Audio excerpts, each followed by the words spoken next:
Well, President Cyril Ramaphosa is set to address the nation on the COVID-19 lockdown this evening. Of course, there's growing concern about the economic implications if the lockdown is extended further. Our political editor, VUYO is following the story for us. He joins us now live from the newsroom. VUYO, of course, lots of people waiting in anticipation. What can we expect?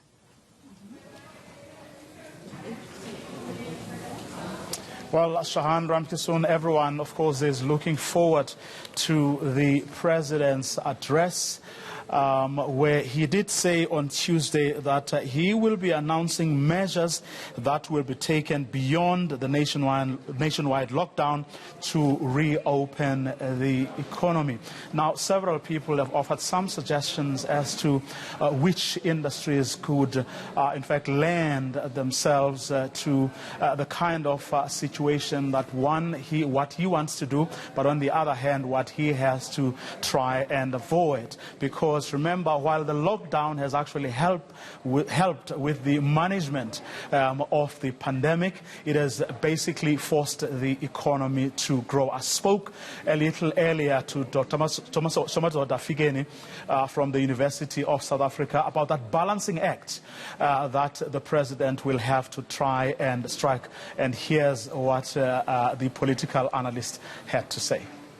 He has to do a very tricky balancing of how to save lives by containing the spread of COVID-19, but at the same time not allow the economy to collapse, and also allow the social fabric of the society to have some degree of latitude. So we can expect him to allow for some movement and some activities.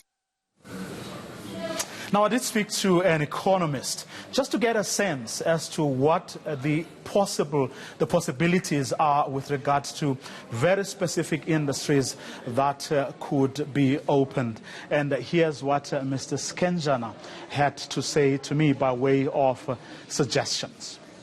To continue accelerating the infrastructure and mega infrastructure project spend, that can have a direct implication, for example, for construction. We understand that sector has had 6 or 7 quarters of consecutive negative growth, and we also know that it is a sector that is able to absorb semi-skilled and lowly skilled labor, and so it certainly would be, I think, one of the choices to continue accelerating our infrastructure and mega infrastructure spending program, and that will certainly have spillover effects both from a productivity enhancement of other sectors as well as then driving, of course, the participation and activity in the construction sector.